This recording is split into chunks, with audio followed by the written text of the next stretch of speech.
okay, but it's been said, that a setback is a setup for a comeback. Mm-hmm. All right.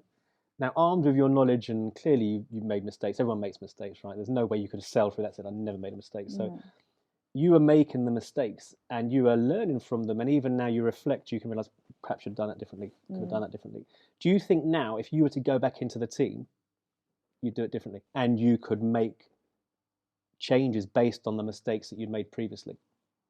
Do you think you could go in now and give it a real good? I know there are certain decisions that I wish I hadn't made, but I did because they were the right decisions at the time, and everyone agreed that they were the right ones, but they just never worked out. So there's no point even changing that. That's just life. I think I'd love to have carried on with the path that I was going on to see where it ended up. I don't know if it would have ended up with Williams becoming a championship winning team again. But I'd like to think that I could have done it. And I would like to think that given the financial power, I could have done it. I've grown up around that team and I know what it takes, to make a team successful. Yeah. But whether I could have done it, I don't know. Sure. I'll never know. And that's, I suppose, when I'm not unless you went back. Yeah, not if I went back. But I don't think that I don't know. I'd love to. In my dreams, when I fall asleep at night, I dream that I go back and you go back and I'm running it and turn it I'm around, holding that trophy on the podium again. But I don't know if I've got the ability to. I don't know whether I lived in a dream world and just thought, with a good wind and a lot of money and X, Y, and Z, I could make this team successful. Who knows, right? Formula One was a very changing place when I was running the team, and particularly in the latter years. It became a very difficult environment to work in if you were, like us, an independent family run team. Well, there's added pressure for you. It's a family business. It's not just a corporation, right? You've got the resources issue. You've got the rules changing. You're not backed by Mercedes that's got a production team and they've got all the technology and resource to draw on.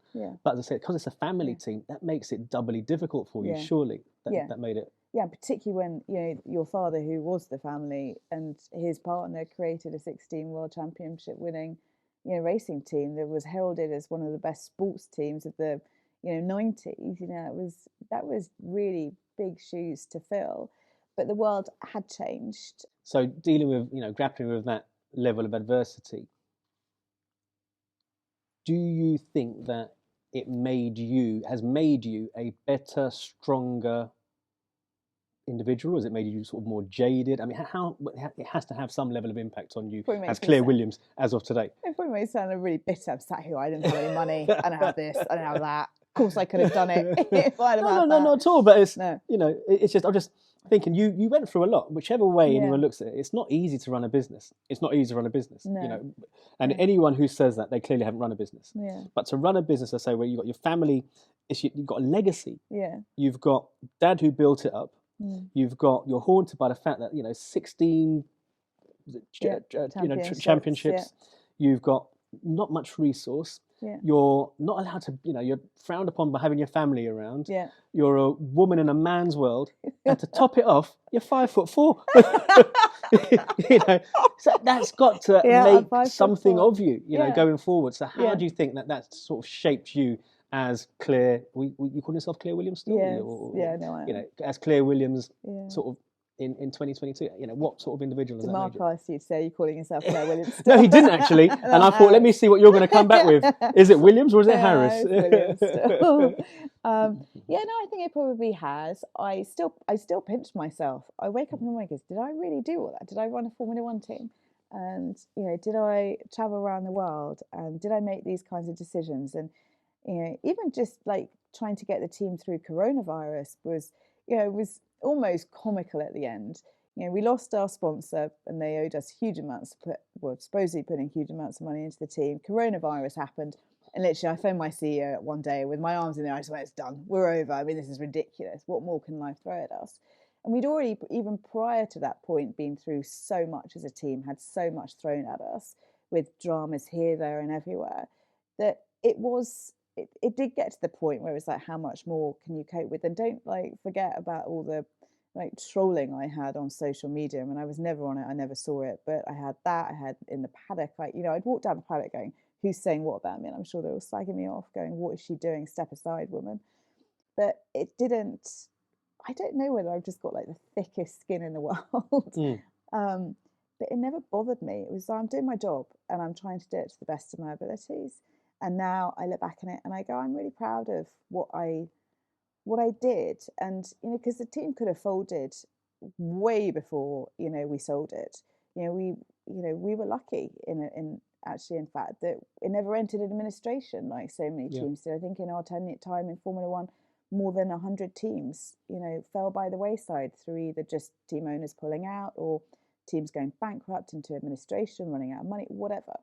And we managed to get, you know, the team to a point where we were able to sell it. We didn't ever have to make any big redundancies, you know, and we sold it to you know, an organisation that can now take it forward, put loads of money in, and hopefully take it to where we all want to see it. And so I've got things to be proud of that I did achieve. I was, you know, a major part of the process of getting these new regulations, and in particular financial ones with a cost cap. I'm really proud of that I was involved in that.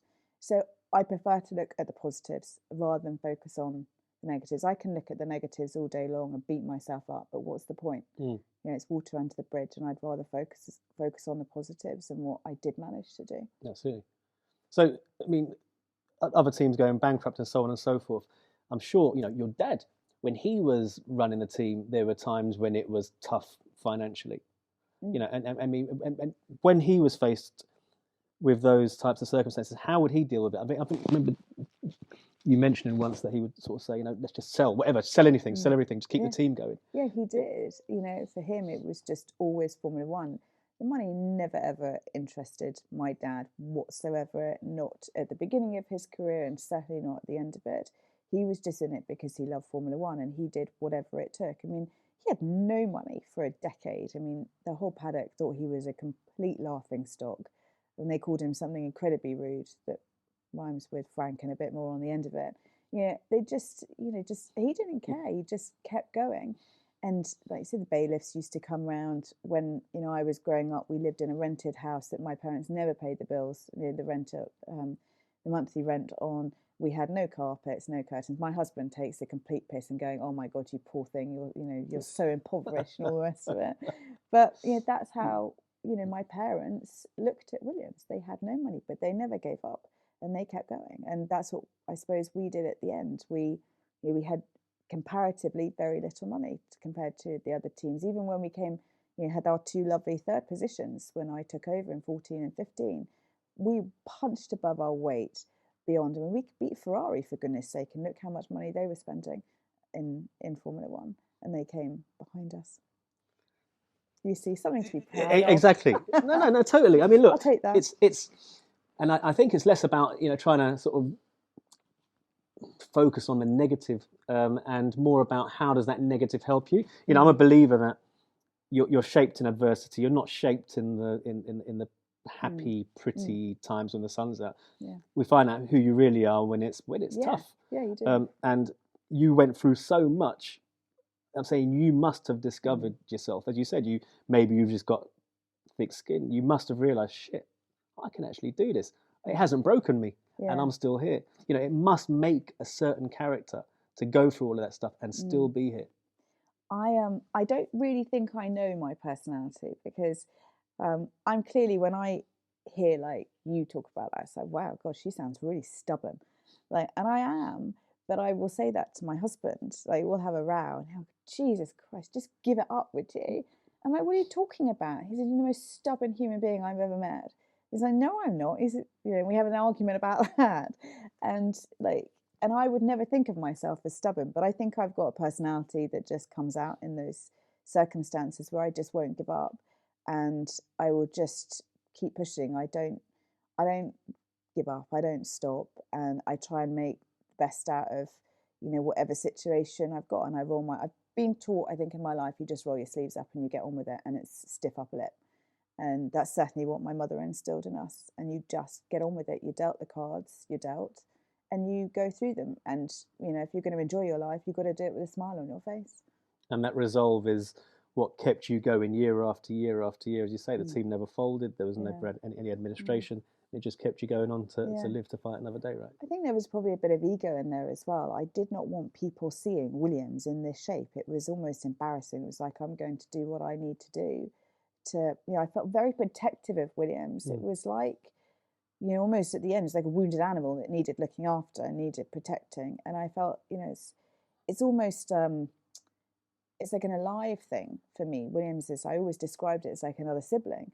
It was there growing up, but also Williams has given me everything in my life. And I'm not just talking financially and the security that, of course, owning a Formula One team has brought, and the great privileges of traveling around the world and all the rest of it.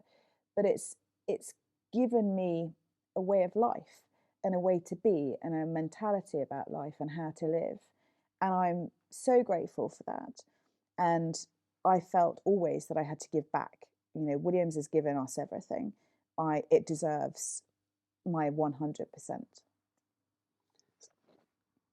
Mind mastery.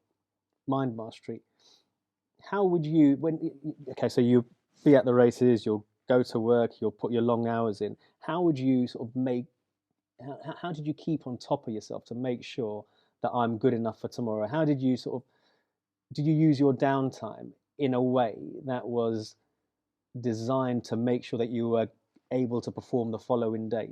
Yeah, I did, but it was much more about, I think, a physicality to me.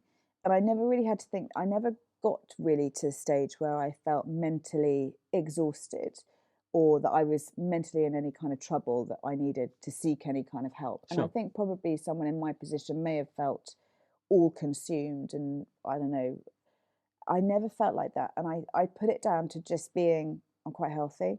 I certainly probably more healthy when I was in Formula One than now that I'm unemployed. But sleep was absolutely critical to me. And Formula One is quite, party hard, play hard, work hard, play hard. I don't even know what the expression is because I just normally work hard. You're just working all the time. Yeah, and sleep. Everyone be going out in the evenings. I never did. Even when I was a junior press officer, I think I went out more in the later years because I was having to wine and dine sponsors. But I would always just sleep. I knew that the next day I had to be on it and I wanted to give it my all. I didn't want to be hungover or even feel slightly fuzzy because I'd had 2 glasses of wine or whatever. I just wanted to get an early night and go to sleep and rest and have peace. And for me, going back to my hotel room, getting my, team kit off, a bath, getting into bed at 8:30 and having room service while watching something on, my iPad with no one talking to me and no other noise, and having a couple of hours by myself was absolutely, I think, probably what got me through. And certainly in the latter years, I would go out, but I wouldn't be drinking, and I would probably quite rudely leave the table by 11. I had to make sure, because you get up early as well. You're up at, as a woman, I had to get up an hour and a half ahead of everyone else because I put all this on, and that takes, that's an extra less hour in bed asleep. So, I would leave dinners early. I didn't really care if it was rude or not because I knew the most important thing for me was the next day and performing at the level I needed to perform at the track. So for me, sorry, long answer, but it was making sure physically I was in good shape, eating well. I used to run a lot. I used to run the tracks all the time, just making sure physically I could cope with the demands that I was going to put on my body, but also on my mind. What frightened you when you were at Williams? What was your biggest fear when you were running that team? Losing the locker room. I'll probably get upset now, but I was very attached to the people at Williams, really attached. They were my family, and I was always, the thing that bothered me most was thinking that I didn't have their respect or their belief, more so the belief in me that I could lead them and do what I needed to do. And I was all over the show in the beginning. Oh my God, some of the stuff I used to say when I had to do stand up, and we used to have town halls every quarter where, myself, the board, other members that we'd call in would stand up, 1,000 people in a room. You're doing this, oh my God, 5'4" again, scary times. But I would always want them to believe in me, that I was their boss, that I could do it, and to follow me. Because I think if you're a leader and you don't have your people behind you, you're nowhere. And so for me, the thought that they wouldn't stand behind me, or that they lost faith in what I was doing, or lost faith that I could do it, was always my greatest fear. And I always said that if I ever heard that they had done that, that was the situation, I would have walked immediately. And in trying to make sure that you had their respect and I suppose authority to lead, do you feel that you possibly were too soft at times on the team or on Too certain nice. employees? Or I think it's funny because again, this comes down to how you see yourself versus how other people see you. Apparently I was quite scary, and a lot of people didn't really, and not necessarily maybe inside the team, but outside, didn't really, want to approach me and stuff like that. And I think I'm the least scary person in the world. Probably in the beginning, I was trying to earn their trust and respect too much, and still in that asking permission and not transitioning quickly enough into being their boss. But that is quite hard. And I do think that you have to tiptoe through that process when you aren't just parachuted into being someone's boss. That comes with a whole other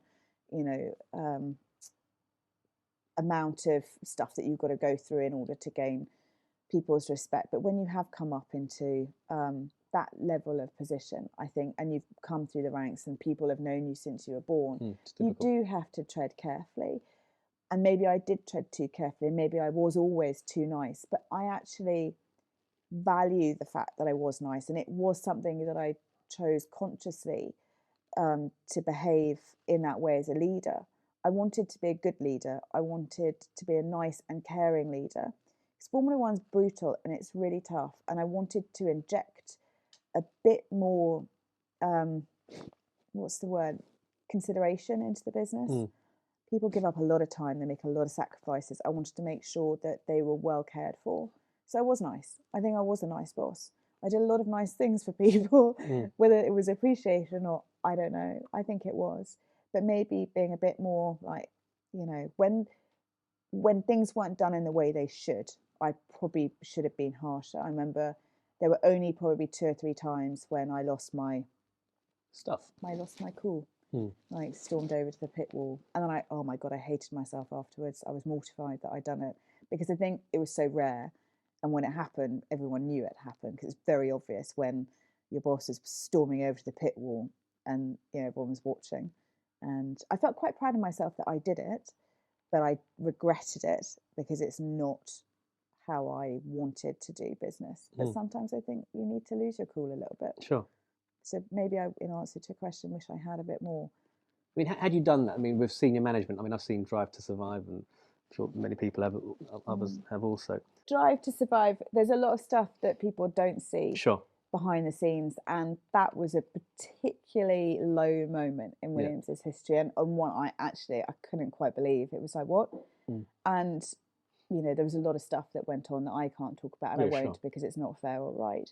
But you saw me in Drive to Survive. I remember in the garage, and there's shots of me, and I'm clearly livid. I mean, if you know you won't know my livid face, but I can look pretty peeved when I want to be. Yeah. And that was a moment where I lost my cool, and probably quite rightly so.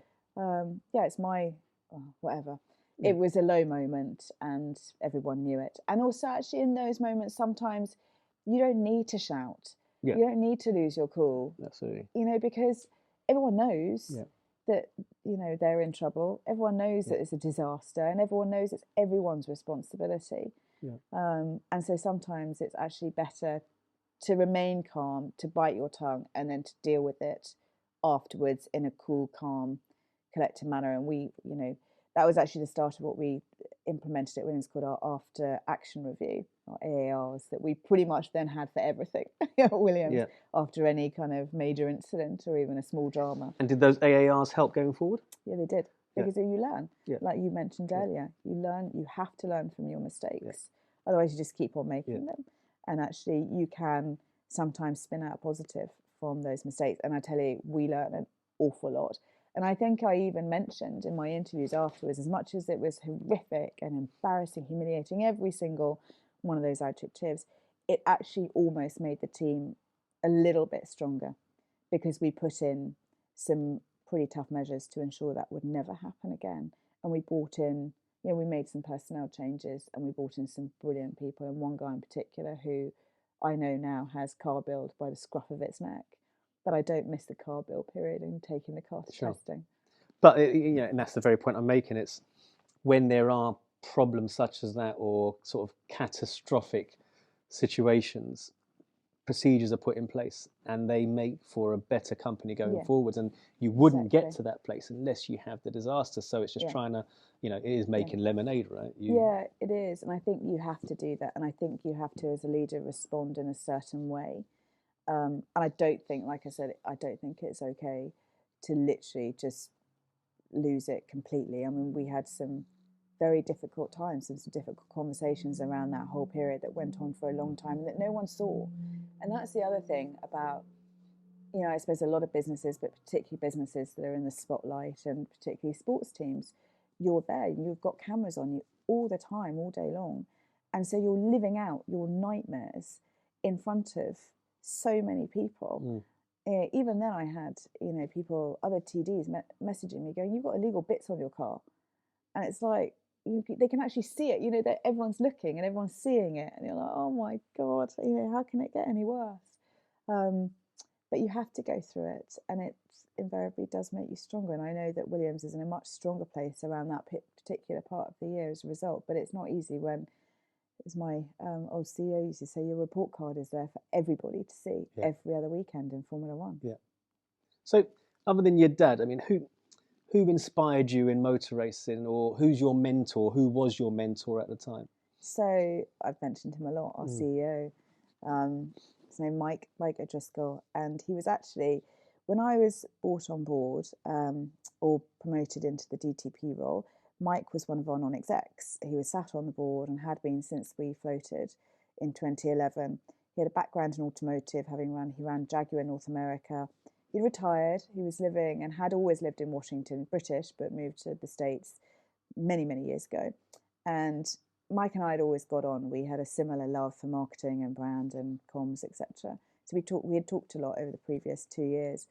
And when I was made DTP and I needed a CEO because I did not have the skill set or experience to actually run the business myself, I don't even think at that point I could read a balance sheet, for goodness sake. I probably still couldn't now, probably accurately.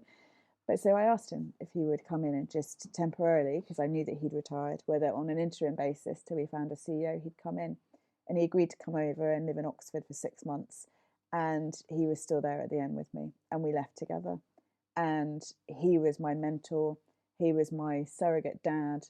He was everything to me. I was so lucky in that we worked so well together. There was no ego between us.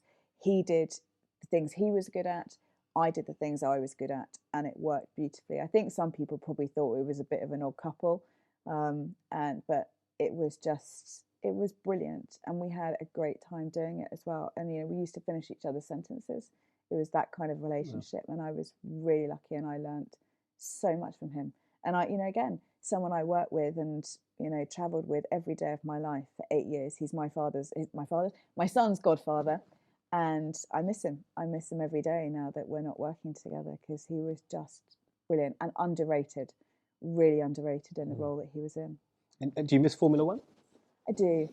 I think I'm haunted by Formula One because it's that kind of world. It's very addictive, and it's brilliant. My dad always used to say, "Aren't we lucky we're paid to do the jobs that we love, Claire?" And he was right. It's a magic place to work. There's something really special about it. But I'm sure everybody that loves their job and loves their industry feels the same way. And if you're lucky enough to be in that position in life, I don't think you can wish for more. So I do miss it. I miss the people mostly. I miss my team. I miss driving to Williams every day. I miss the challenge. I miss the adversity. I miss the aspiration and the hope of success. But it's a closed chapter on my life. I wouldn't have chosen for it to have ended when it did. I still had much more to dreams and more to give. I feel like it's been cut short abruptly, so I'm still, taking it one day at a time and getting over the trauma of losing Williams. And I'll probably forever regret that I wasn't able to continue a bit longer. But that's life, and you have to move on. Did you watch it? No. Why? I don't. Actually, to be fair, I watched yesterday's race. Did you? I watched. No, actually, sorry, I lie. I didn't watch yesterday's race. I couldn't bear it. Mark put it on for 5 minutes and said, I can't. I've got to go and do something else. I watched qualifying because I just wanted to see where Williams was and where everybody was. Actually, I wanted to see where George was, where he was going to be in his Mercedes. Obviously, desperate to go there the whole time that he was my driver. So George was you effectively gave George his first driving. You gave him his seat, right? I gave him his seat in F1, but I can't take claim for George Sure. coming to me. Sure. That was kind of George and Toto's drive. So, but George's a brilliant driver, and I hope that he has the car this year that he deserves. Because bless him, he obviously had a terrible time with us, and he's got so much talent, and he's had to fight over the past 3 years, and just wait patiently. And now he's finally got what he's dreamed of having for that time. He deserves it. So I just hope that the car is good enough to show what he can do. But at least he's not at the back anymore. But again, and as I always said to George when he was saying that he wanted to leave and go to Mercedes and there were opportunities, I said, but you've got to stay here, and you'll stay here and you'll learn. And it's better to go through adverse times in the beginning. It will shape your personality, shape your character, give you some steel inside you and help you fight in the bad times, because you're going to have bad times. You're not just going to get into Mercedes and it's all going to be hunky-dory, and this will set you up. And so I wanted to see how George would do, but I won't be tuning in, every race. I doubt I'll tune into any. But so, I mean, how many races have you watched since you were no longer DTP? None. No Races. No. And so why can you not watch? Why don't you watch? Why can't you watch? It's unbearable. What's unbearable about it? It's so painful. It's because you miss it so much. I miss it so. Yeah, I miss it deeply. I really do. And it's my team. I think probably if it was not called Williams, I struggle with that. Yeah. I think if it wasn't called Williams and they'd renamed it Dalton F1 or whatever, that gives you a break, doesn't it? It gives you a bit of closure, but it's still called Williams. I suppose it's almost like someone else raising your kids. A little bit. Yeah. That's what it feels like. You're right. Yeah. And you have to watch them raise your kid from a distance. I can't bear it. Those people, the cameras focus on, Milky in the garage. Chris Stafford is one of our mechanics, or Andrew, one of our strategists, and it's like, they're my guys. Yeah. I should have been in the strategy group meeting, seeing what they were planning or whatever, and absolutely, and it's really difficult. It is difficult. So what next for Claire Williams? Do you know, I'm actually really loving being a housewife, and I think I'm pretty good at it. No one trolls you on social media if you didn't put the dishwasher on when you should, or anything of the like. And I'm loving being a mum. I'm loving being a wife. I was a terrible wife in Formula One, and so I get to try and be a good wife now, try and be a good mum, and I'm loving that. But I want to do a few bits, so I'm going to start. I wanted to take a bit of a break, have a bit of a breather. But this year I'm going to be starting to do a few bits and maybe doing some stuff with you, Roy. Absolutely. Absolutely. So I'm very excited about it. So if you could just take one sort of pillar of success, there's so many, discipline, resolve, having a reason. What would you identify as the main gift? If you could give somebody one thing, take this, just focus on this, and life's gonna be better for you. If you just focus on this one thing, this one word, what would it be? Would it be resolve? Would it be discipline? Would it be desire? I mean, it's not a question you've probably been asked before. And I'd imagine teamwork. It would be teamwork. Yeah. And I think that's probably applicable even if you're an entrepreneur and you're starting your own business from scratch. It may seem funny because you might not have any employees, but some of the greatest lessons I learned in Formula One was surround yourself by the best people. So often I saw people make the mistakes of employ people that were who they thought weren't as good as them because they thought it would make them look better because they were better. It didn't. It actually just provides you with a rubbish team that weren't going to be able to deliver.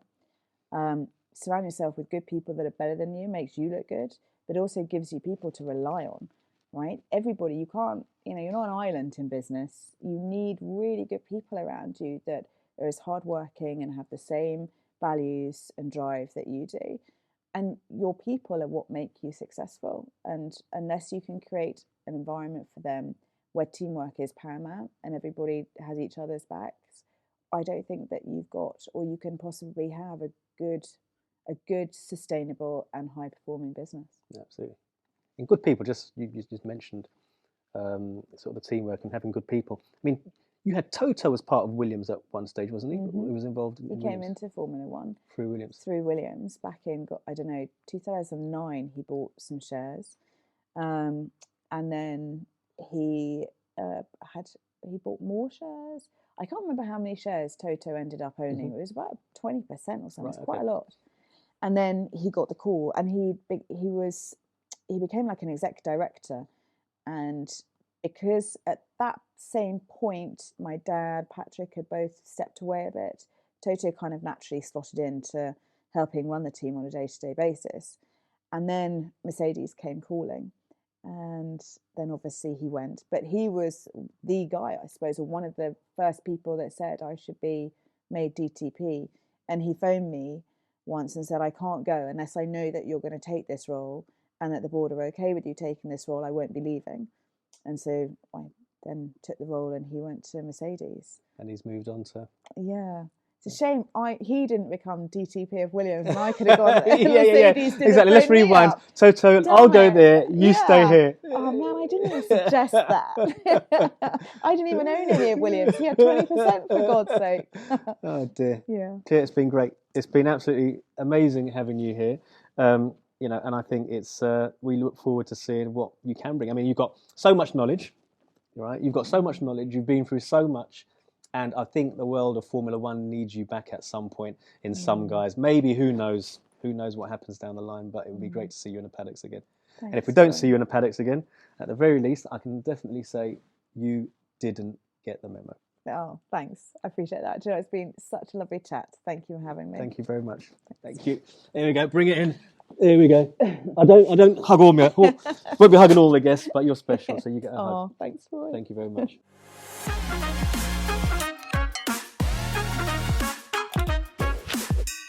Tune in next week to Didn't Get the Memo with special guest star Alfie Best.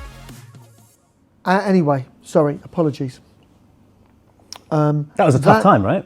Tough. Real tough time. You feel my hands are sweating. Yeah, I can feel it. I mean, Like, the pain, you really are living it. Wow. It was. So anyway, get back into the moment. What happened was the banks were going to repossess, but they didn't. I couldn't understand why they wouldn't repossess.